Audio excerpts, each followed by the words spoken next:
bienvenue dans la pause fitness. Alors, ce podcast est réservé à ceux qui veulent améliorer leur nutrition, leur entraînement et aussi peut-être leur style de vie. Donc pour tous ceux qui me suivent depuis quelques temps déjà, vous pouvez me laisser une petite évaluation sur la plateforme de podcast de votre choix. C'est ce qui m'aide le plus. Allez, on démarre l'épisode.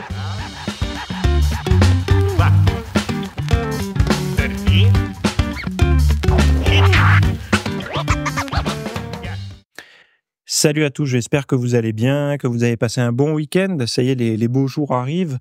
Enfin, les beaux jours arrivent. Je sais pas, à chaque fois que je dis ça, je me dis, mais je vais me prendre un torrent d'insultes, ça se trouve, parce que moi, je vis dans un endroit où le beau temps, il est un peu plus fréquent qu'ailleurs. Je vis dans le sud de la France. Je pensais pas que je vivais aux Caraïbes ou dans les endroits instagrammables. Non, c'est très simple. Bon, bref, ce podcast, je vais y arriver, va parler de plusieurs sujets. On va parler d'hyperphagie, de santé mentale et de travail hybride. Donc voilà. Et pour ceux que ça intéresse, j'ai parlé ce week-end des signaux d'alerte du surentraînement en muscu. Parce que je reçois énormément de questions de personnes, enfin énormément, pas par semaine, mais énormément depuis que j'ai commencé. Il y a une question qui revient très souvent, c'est est-ce que tu penses que si je fais X entraînements par semaine, je vais me surentraîner ? Mais en fait, on ne peut pas savoir. Parce que je ne sais pas comment tu dors, par exemple. Tu me dirais, je sais pas moi, t'as des douleurs aux épaules, donc qui peuvent être signes de surentraînement de tendons ou autre. Tu dors mal. Tu dors, je sais pas moi, d'une certaine position et ton épaule récupère pas. Ben, ça se trouve, avec une séance d'épaule par semaine, tu peux te surentraîner parce qu'en fait, tu récupères jamais. Et ça, ce sont des choses qu'il faut réussir à identifier. Et donc, il y a des signaux d'alerte du surentraînement. J'en parle dans cet épisode, dans ce cours vidéo là. Vous aurez accès là directement en description du podcast. Et ben, ça pourra vous aider à casser le mur d'une stagnation ou quoi que ce soit. Bon, allez, on rentre dans le vif du podcast parce que c'est quand même pour ça que vous êtes ici. Un traitement prometteur pour le trouble de l'hyperphagie boulimique à domicile. Bon, alors c'est les chercheurs du King's College de Londres ont mis au point un nouveau traitement à domicile pour le trouble de l'hyperphagie boulimique. Ce traitement combine une stimulation cérébrale douce avec un programme de rééducation des habitudes alimentaires et ils disent que les résultats sont prometteurs. Vous vous souvenez, j'avais parlé dans une des vidéos du jeudi, c'était la question d'un d'entre vous d'ailleurs, sur les lasers et tout ça pour les addictions. Et j'attendais de voir si c'était un phénomène de mode ou quelque chose qui pouvait devenir un peu plus concret. Alors évidemment, il y a toujours des... Vous savez que la science et la technique et la technologie proposent des choses qui sont géniales, même dès maintenant, même depuis 10 ans, dans certaines pathologies. La problématique, c'est pas que ça existe. La problématique, c'est de l'avoir à disposition chez le professionnel de santé que vous allez voir. Et forcément, il y a peut-être des méthodes géniales pour traiter l'hyperphagie boulimique, ou même, je vais aller plus loin, la dépression. Mais par contre, est-ce que tous les psychologues ou psychiatres ou autres sont équipés par cette technologie ? C'est comme, vous savez, les traitements de stimulation du nerf vague par les impulsions au niveau de l'oreille, là, avec les espèces de capteurs, là, comme des électrostimulateurs convexes, mais au niveau de l'oreille. Il y a des études qui montrent que ça fonctionne pour stimuler le nerf vague et calmer un petit peu, activer le système nerveux parasympathique. Ouais, mais bon... Vous avez vu le prix de la machine ? Et qui va vous le proposer, en fait ? Donc, vous allez avoir à la place des méthodes plus... D'ailleurs, en parlant de ça, je crois que j'en parle, c'est ce week-end ou le week-end d'après ? Je crois que c'est le week-end prochain, pas celui qui arrive, mais celui d'après. Non, c'est celui-là. Je crois que c'est celui-là. On va parler du nerf vague. Donc, si ça vous intéresse, beaucoup de littérature scientifique, mais tout ça vulgarisé. Bon, je reprends. Le trouble de l'hyperphagie boulimique, qui touche environ 2% des adultes, se caractérise par des crises de frénésie alimentaire, souvent suivies de sentiments de honte et de prise de poids. Alors, prise de poids quand c'est l'hyperphagie, pas de prise de poids quand c'est la boulimie. Pourquoi ? Parce que dans la boulimie, vous avez phénomènes, enfin comportements compensatoires derrière, donc laxatif, vomir, faire beaucoup de sport, jeûner, etc. Dans l'hyperphagie, vous n'avez pas de stratégie de compensation, donc vous allez manger beaucoup, mais derrière vous allez vous coucher, vous allez passer votre journée, donc vous allez accumuler du surpoids. Donc les traitements actuels efficaces pour seulement 50% sont efficaces pour actuellement 50% des patients. Donc ça nécessite une nouvelle approche, enfin 2 nouvelles approches, pas une seule. L'étude a recruté 82 participants en surpoids ou obèses, ceux qui ont reçu l'espèce de traitement, la stimulation cérébrale douce, avec le programme de rééducation, ont réduit leur crise de boulimie, donc de frénésie alimentaire, de 20 à 6 fois par mois. Donc c'est beaucoup, hein. La division, c'est presque par 4. Hein.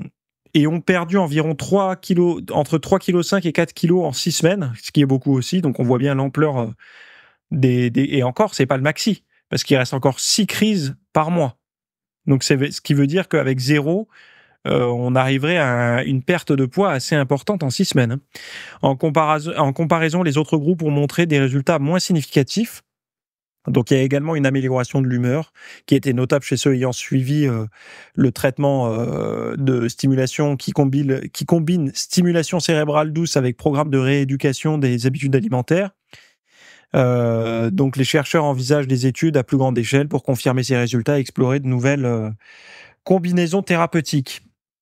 C'est génial parce que c'est vrai que ces stimulations cérébrales, si ça peut se combiner, parce que là, le programme de rééducation des habitudes alimentaires, c'est un programme comportemental. Donc, on imagine que c'est une thérapie cognitivo-comportementale, une TCC ou une thérapie ACT, donc c'est quoi? C'est 3e vague des TCC, je crois. Donc, c'est ces thérapies par le comportement, les pensées, les valeurs et tout ça, qui pourraient être mis beaucoup plus en avant. Alors, on répond tous plus ou moins à telle ou telle stratégie, mais c'est vrai que les troubles de comportement alimentaire comme ça, très souvent, j'ai envie de dire dans 99% des cas, et j'ose dire 99% des cas, la frénésie alimentaire, il y a une émotion qui traîne quelque part. Colère, joie, j'en sais rien. Et c'est là où il y a des soucis, c'est quand les gens disent c'est toujours la même émotion. Et moi, je suis pas d'accord parce que j'ai remarqué, alors, pour moi, l'hyperphagie ou la boulimie, ça n'est que une suramplification de ce qui se passe naturellement pour beaucoup de personnes. Une amplification, on pousse le curseur. C'est-à-dire que à petite dose, on fait tous parfois un peu de boulimie ou d'hyperphagie. Quand, par exemple, on tombe dans le paquet de chips ou quoi, c'est un peu de l'hyperphagie. Sauf qu'on n'est pas diagnostiqué comme tel parce que c'est très rare et que quand le paquet de chips est fini, on va pas en chercher un autre. Enfin, voilà quoi. Mais on est tous soumis un petit peu à ce genre de comportement parfois. Il y en a chez qui ça n'arrive jamais, mais ça va être autre chose. Il y en a chez qui ça arrive souvent. Et on peut pas dire c'est que de l'émotion par exemple de colère ou c'est que de la joie ou autre. Non, parfois c'est de la joie. Vous avez une super nouvelle, vous avez envie de bouffer. Vous êtes très stressé ou très anxieux, vous avez envie de manger. Vous êtes en colère, vous voulez répondre par beaucoup manger. Alors moi, la seule qui me semble ne pas répondre à ça, c'est la peur. Parce que j'ai l'impression que la peur, la vraie, hein, pas la peur, pas l'anxiété, hein, pas l'anxiété d'anticipation ou quoi, mais vraiment la peur aiguë, le truc où on sent qu'il y a un truc qui va pas. La vraie peur, quoi. Ça, elle coupe l'appétit. Et même pour ceux qui ont vécu déjà des séparations ou des ruptures, ça peut aussi ça peut couper l'appétit. Alors là, je sais pas quelle émotion on met là-dessus. Si vous pouvez le mettre en commentaire, c'est quoi là? Parce que moi, j'ai déjà vécu il y a des années, je me souviens, quand je m'étais séparé de mon ex-compagne, je me souviens les premiers jours, quand je passais à table, je mangeais 2-3 bouchées et puis j'avais plus faim. C'est quoi cette émotion? Je pourrais pas. Est-ce que c'est la tristesse? Parce que j'avais pas l'impression d'être super triste, mais enfin si, je devais l'être. Je venais de me séparer, donc il devait y avoir de la tristesse. Mais je sais pas s'il y a des gens qui ont fait psy dans les auditeurs là. Je sais pas quelle émotion on pourrait mettre dessus, mais en tout cas, ça avait le pouvoir assez fort de couper l'appétit, comme si ça remplissait l'estomac d'autre chose que d'aliments, quoi. C'était une émotion qui remplissait l'estomac, quoi. Et bref, bah là, il y a des émotions qui vident l'estomac et qui appellent les calories, en gros. C'est une image, évidemment, hein, c'est pas comme ça que ça se passe, mais on voit bien que dans l'hyperphagie ou la boulimie, très souvent, il y a une émotion. Et souvent, de comprendre quelle est cette émotion, par exemple, pour certains, c'est un manque de joie ou un excès de joie, ou donc le manque de joie, ça serait plutôt le malheur, la tristesse ou autre. Et ben, ça va être compensé par une alimentation frénétique, on va dire, et très souvent avec des aliments gras, salés, sucrés, enfin avec un fort degré d'appétence. Je sais pas si je peux dire ça comme ça, mais en tout cas qui sont bons au goût, quoi, pour l'individu. Et ben, tant mieux s'il y a des nouvelles techniques qui sortent. Alors, ce qui est important de voir, c'est que la dimension psychologique ou comportementale, on peut jamais réellement totalement la décapsuler de la méthode, quoi. Parce que c'est comme tout régime. Les gens en ce moment, ils disent, moi je milite pour les régimes. Hein. Je sais pas pourquoi les gens ils disent ils veulent pas de régime. Moi, je milite pour les régimes parce que, bah, déjà, le régime méditerranéen n'est pas un régime de perte de poids et pourtant, c'est un régime. Et c'est un régime qui met en santé, donc je suis pour les régimes, en fait, moi. Je comprends pourquoi les gens ne veulent pas être pour les régimes, parce que dans leur tête, régime égale restriction, restriction égale c'est pas bien. Moi non, en fait, je reprends le mot régime à la base comme il est utilisé initialement, c'est-à-dire quelque chose, une approche alimentaire particulière par rapport à un objectif, par exemple retrouver la santé ou améliorer le syndrome de je sais pas, du côlon irritable ou d'améliorer des remontées acides ou d'améliorer, peu importe, son tour de taille ou d'améliorer la santé de son foie. Et moi, je suis pour les régimes. Et d'être contre les régimes, c'est être pour manger tout et n'importe quoi. Et être pour manger tout et n'importe quoi, vous connaissez mon point de vue dessus, ça voudrait dire que faut manger de tout, donc manger de tout, un peu de pizza, un peu de pâte à tartiner, un peu de brocoli, un peu de carottes râpées, un peu de viande rouge, un peu de... Enfin bon, voilà, vous avez compris. Et dans ce cas-là, si on se limite pas, bah tiens, je vais fumer une clope aujourd'hui, un verre de whisky, bah pourquoi faut pas se limiter? C'est pareil pour le fumeur, est-ce qu'on lui dirait, je me répète à chaque fois avec cet exemple, mais quand on dit à quelqu'un qui essaye de maigrir, faut que tu sois capable de manger un peu de sucre, un peu de tabac chocolaté sans te priver parce que c'est pas sain de t'en priver, tu vas craquer. Aller dire à un fumeur, faudrait que tu sois capable de fumer une clope. Ben non, en fait, si je refume une clope, je vais m'acheter un paquet, je retombe dedans. C'est ça le fumeur.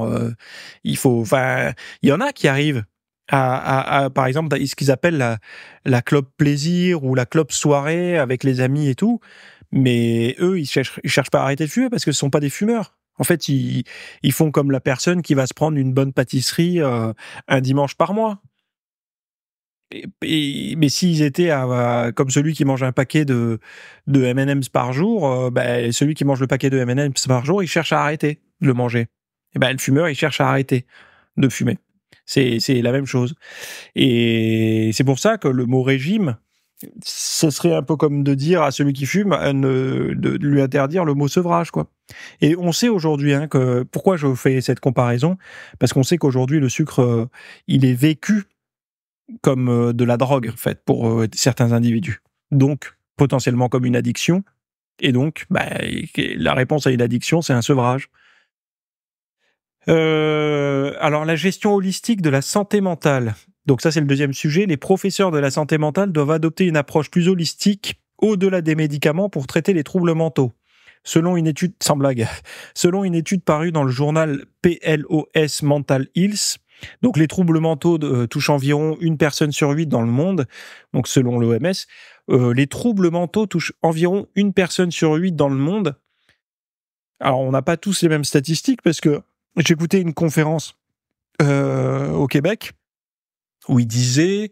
Ah oui, alors les troubles mentaux, eux, ils parlaient de 1 personne sur 4 va souffrir dans sa vie de troubles de l'anxiété. Alors là, les troubles mentaux touchent environ 1 personne sur 8 dans le monde. Donc 1 personne sur 8 dans le monde en ce moment, donc c'est-à-dire à l'heure à laquelle on parle là, vous prenez 8 personnes, il y en a au moins une qui vit un trouble, ou est-ce que... moi, les chiffres que j'avais pour 1 personne sur 4 pour l'anxiété, c'était au cours de sa vie. Donc vous les prenez à un instant T, peut-être qu'elles l'ont pas, aucune des 4. Mais au cours de la vie, une sur ces 4 l'auront. Bref, je pense que vous comprenez la nuance.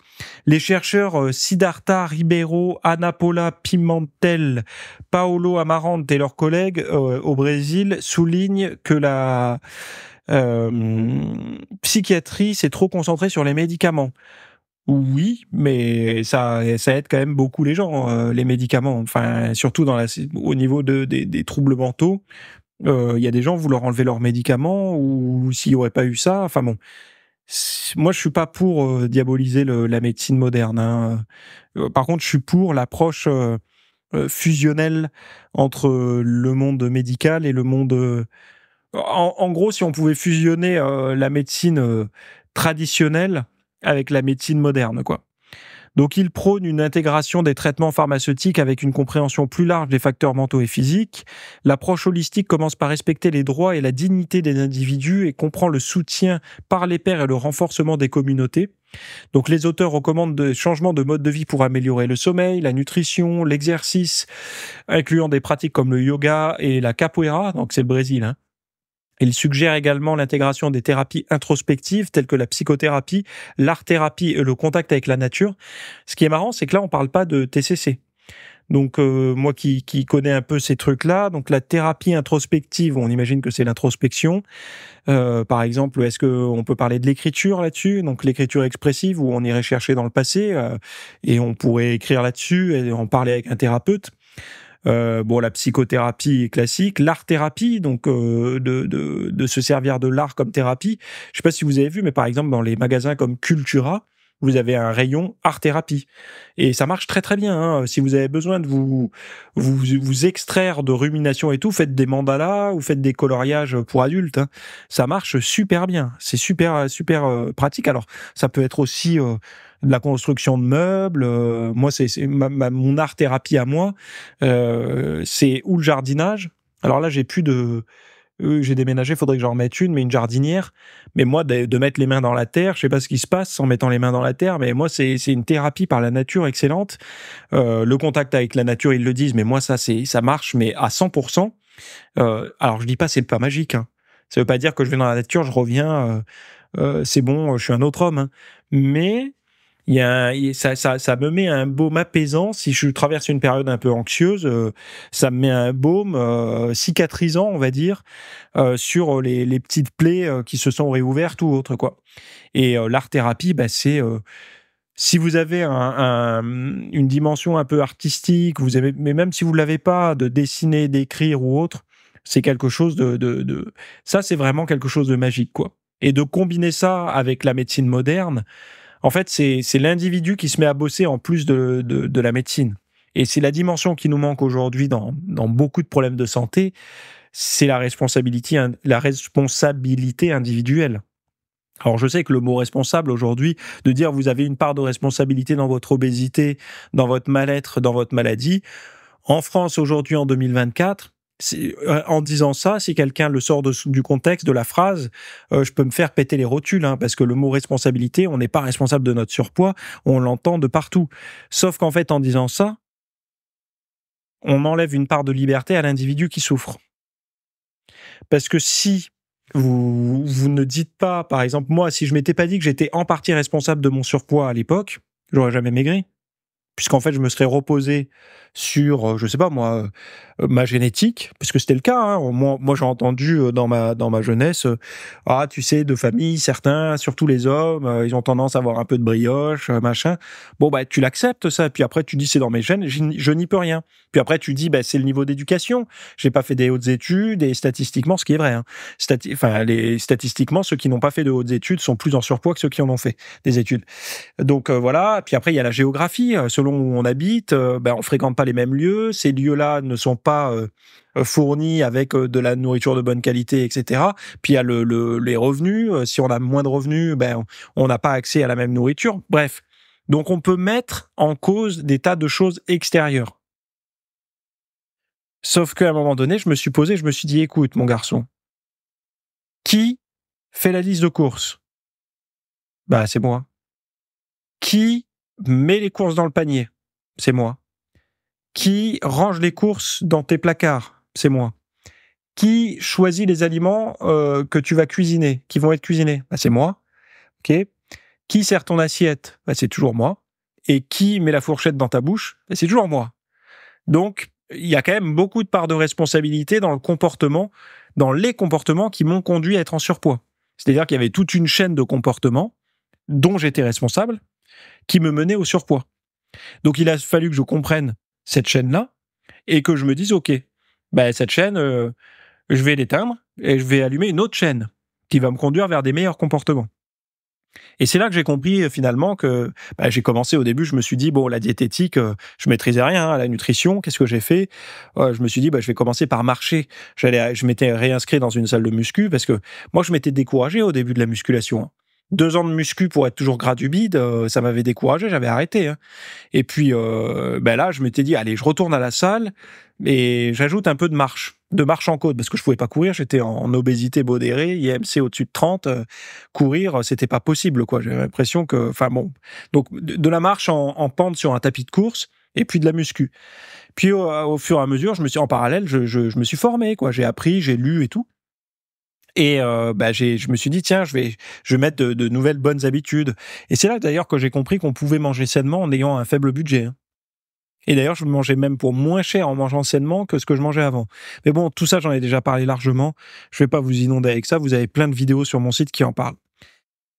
Mais c'est pour ça que moi, je milite pour remettre de la responsabilité dans et de pas tomber dans l'extrême inverse, hein, parce que l'extrême inverse, c'est les gens qui deviennent hyper anxieux parce qu'ils pensent que depuis qu'ils ont minci ou fait du sport et tout, ils sont devenus immortels et du coup ils sont anxieux de toutes les pathologies et tout, parce qu'ils ont l'impression de tout contrôler.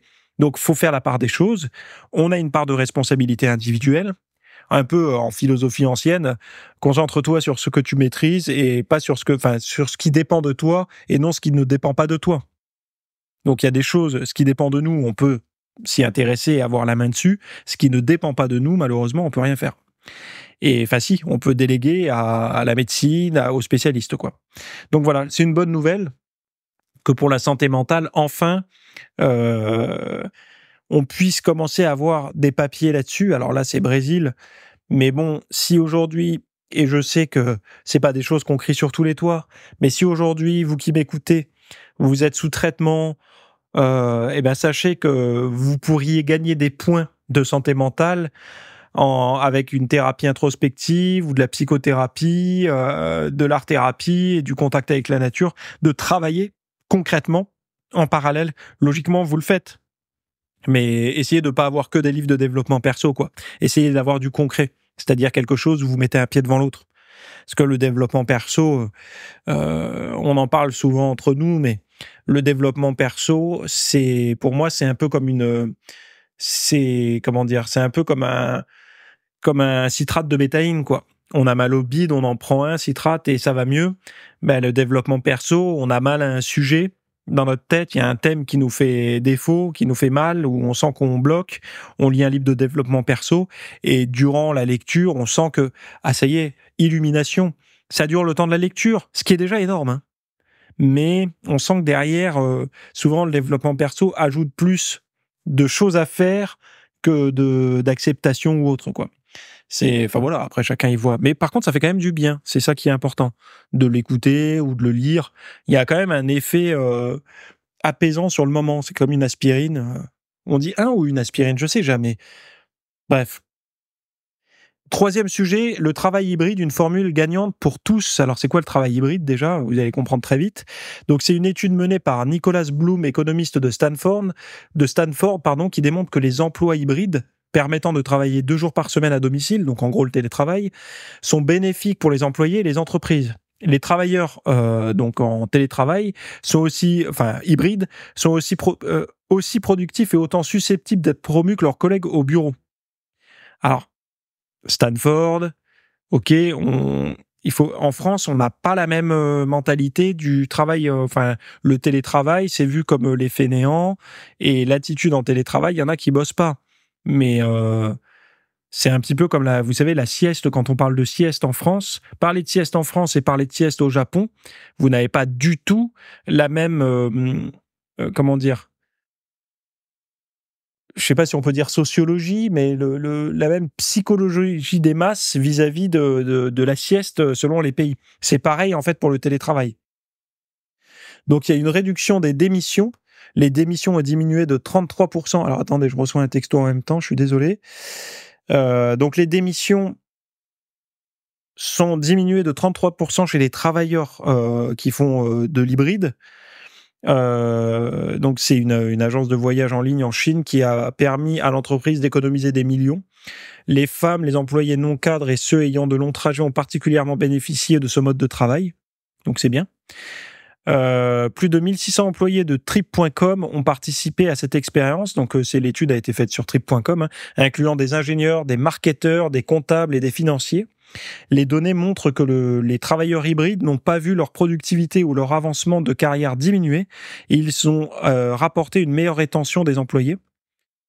Donc Bloom, un des chercheurs là, conclut que le travail hybride est un win-win-win pour la productivité, la performance et la rétention des employés, réfutant les critiques de certains dirigeants d'entreprise. En conséquence, la société a adopté le travail en télétravail. Moi, je suis à mon compte, mais ceux qui sont à l'époque, j'ai déjà eu un métier salarié pendant de mes 15 ans à mes 27 ans. Donc exactement il y a 10 ans, j'ai eu un travail salarié. Et je peux vous dire que à l'époque, il y aurait eu le télétravail, mais ça aurait changé ma vie. Après, moi, j'avais pas un travail, j'étais pas épanoui dans mon travail, hein. C'est peut-être une des raisons. Je dis pas si j'avais eu un travail de salarié, peut-être chercheur à l'INRA ou au CNRS, un truc vraiment qui m'avait branché sur un thème qui m'avait branché, j'aurais aimé me rendre au labo, ça se trouve même le week-end. Mais pour ceux qui ont un travail qui les épanouit pas énormément ou qui les épanouit de la même manière, qu'ils soient sur leur lieu de boulot ou chez eux, chez elles, ces personnes-là, forcément, elles vont se sentir beaucoup mieux. Et là, l'avantage, c'est que c'est pas un cadeau. C'est pour ça, quand vous allez négocier du télétravail, c'est aussi bon pour l'employeur que pour vous. Donc, il ne devrait même pas y avoir de négoce. Parce qu'en gros, l'employeur va vous garder. Si vous êtes bon, il va vous garder plus longtemps. Vous allez rester plus longtemps. Vous allez être de meilleurs. De toute façon, un employé qui est en bonne forme, c'est un employé qui travaille mieux, quoi. On le sait. Donc le télétravail, c'est pour ça le mode de vie, moi ce que j'aime bien, c'est pour ça que je voulais en parler, c'est tout ce qui améliore la qualité de vie, parce que quelqu'un qui se sent mieux, surtout si vous êtes en télétravail, vous décapsulez de votre journée les temps de trajet. Et ces temps de trajet qui sont, on va dire, 15 minutes pour les plus chanceux et qui vont jusqu'à 2 heures pour les plus malchanceux, ceux qui habitent par exemple autour de la capitale ou quelque chose comme ça, eh bien, c'est des heures que vous récupérez pour vous. Pour vous. Donc, vous allez pouvoir faire du sport, voir plus vos gosses et tout. Et enfin, moi, je pense que le télétravail, c'est quelque chose qui peut vraiment, vraiment, vraiment améliorer. Non seulement, et puis le climat, on n'en parle pas, mais les transports, les gens qui roulent pas, c'est des gens qui polluent pas. Enfin, ils utilisent pas leur véhicule. Donc, c'est vrai que le télétravail, moi, je suis à 100% pour. Alors, pas à 100% de télétravail, mais d'avoir une bonne part. En fait, je ferai plus de télétravail que de travail en entreprise. Et le travail en entreprise, je le ferai vraiment pour l'essentiel, c'est-à-dire les réunions, les trucs où on a besoin de se parler, et puis forcément les relations sociales, quoi. Après, je sais qu'il y a des gens qui vivent seuls, pour qui le boulot, c'est un moyen d'avoir une vie sociale, de voir du monde et tout. Et ça se comprend totalement, et c'est même... c'est normal, il faut pas s'isoler, quoi. Mais après, j'ai des personnes qui ont des enfants, femmes ou maris, qui voient les amis, les voisins et tout ça régulièrement, quasiment quotidiennement, ils peuvent moins ressentir ce besoin-là d'avoir des interactions sociales au bureau, voilà. Lapsus sympa. J'avais un autre sujet, je vous en parlerai pas parce que là on a déjà bien traîné. Mais allez le voir sur le site, hein, vous avez tout le détail. Et puis, si vous vous sentez surentraîné ou autre, allez voir les signaux d'alerte du surentraînement en muscu. Je vous les ai mis dans les notes de cet épisode. Donc voilà, je vous souhaite à toutes et à tous une très très bonne semaine. Merci pour tous vos retours, pour tous vos messages. À chaque fois que j'en lis, ça me fait toujours plaisir. Je vois en plus vos retours sur... là, ça y est, on a dépassé les 400 évaluations sur l'Apple Podcast, je crois. Ça fait super plaisir. Enfin, honnêtement, je vous lis, je vous entends. C'est... Je me sens un peu connecté. Des fois, vous savez, quand on a parfois des lubies dans la vie. Et puis, dans nos proches amis, on se dit, mais je peux pas en parler, en fait. Ils vont me prendre pour un fou ou ils vont pas me comprendre. Et grâce au podcast, je sais que je parle à des gens qui, parfois, ont les mêmes centres d'intérêt, les mêmes occupations. Et vous me le dites par message. Et c'est ça, en fait, moi, la magie qu'a apporté Internet, parce qu'on critique beaucoup Internet, les réseaux, tout ça. Mais la magie, c'est que ça a pu nous connecter entre nous à distance. Je sais que pour certains d'entre vous, vous êtes au Canada, d'autres en Algérie, d'autres au Japon, d'autres, je sais pas où d'ailleurs, peu importe. Et vous m'écoutez, on peut communiquer, entre guillemets, de manière indirecte. Et ça, c'est génial, parce qu'avant, on était limité à son cercle d'amis, à son village, et puis aux quelques rencontres qu'on faisait sur nos lieux de vacances ou en déplacement. Ça s'arrêtait là. Aujourd'hui, on est tous connectés, quoi. On pourrait tous être connectés quand on a un sujet qui nous intéresse, ce qui d'ailleurs crée des problématiques après au niveau politique. Mais dans le monde du loisir et du mode de vie comme nous, c'est génial de savoir qu'on a des personnes qui nous ressemblent. Même si le réel, le concret autour de nous, nos amis, nous ressemblent pas forcément, on sait qu'il y a des gens qui existent et qui sont aussi fêlés que nous, du mode de vie, de manger sainement, qui fait passer par exemple une bonne nuit de sommeil parfois avant, je sais pas, la fête de la musique. Je dis un exemple comme ça parce que c'est mon cas. Moi, je préfère aller dormir quand c'est la fête de la musique parce que je m'en fous de la fête de la musique. Mais je sais qu'il y a des gens qui m'écoutent là et qui sont pareils, et qui préfèrent se lever de bonne heure et profiter de leur journée un dimanche plutôt que de se lever à 11h30 midi et d'avoir la gueule à l'envers tout le reste de l'après-midi. Et ça, je trouve ça cool. Ce qui n'enlève pas les critiques, mais ça rassure de savoir qu'on a une petite équipe qui nous ressemble. Voilà. Donc merci, et on se retrouve pour tout ce que j'ai raconté là en description. Bye bye. Merci d'avoir écouté cet épisode. Alors, avant de partir, j'avais juste quelque chose à vous partager. C'est vrai que vous avez peut-être des temps morts à meubler, que ce soit des temps de trajet dans les transports en commun, du cardio un petit peu long sur un tapis de course, ou alors tout simplement envie de remplacer les programmes que vous avez la soirée pour de l'apprentissage. Vous êtes peut-être adepte des émissions, des documentaires, des reportages, etc. Sauf que dans le monde de la musculation, de la nutrition, du développement, d'un mode de vie sain, etc. C'est un peu maigre en contenu dans les médias grand public. Et donc, ce que je vous propose, moi, personnellement, c'est d'aller faire un tour dans la bibliothèque alors, c'est un Netflix version fitness privée qui vous coûtera moins cher qu'un lavage auto rouleau par mois. Et là, vous avez vraiment tous les sujets. Alors, c'est plein de cours que je propose. Il y en a déjà plus de 300. Ce sont sur le sommeil, sur les hormones, sur la nutrition. Donc ça peut être pourquoi on a faim, pourquoi on n'arrive pas à tenir un régime, comment faire, quelles sont les solutions, mais aussi d'anatomie pour l'entraînement, des programmes d'entraînement. Donc tout ce qui est lié à la perte de graisse, si vous avez du gras sur le bas du ventre depuis des années, ou alors si vous avez du mal à prendre de la masse musculaire, tous ces sujets du plus connu, entre guillemets, du plus recherché au plus pointu, tous ces sujets sont largement abordés dans cet espace VIP. Donc, pour rappel, pour y accéder, vous avez un lien en description. Si vous ne le trouvez pas, vous allez sur www.fitnessmiss.fr et vous faites devenir membre. Voilà, vous trouverez sur le site. Et vous accédez à ce contenu caché que vous pourrez écouter partout. Voilà, je vous laisse ici. Très bonne fin de journée à tous.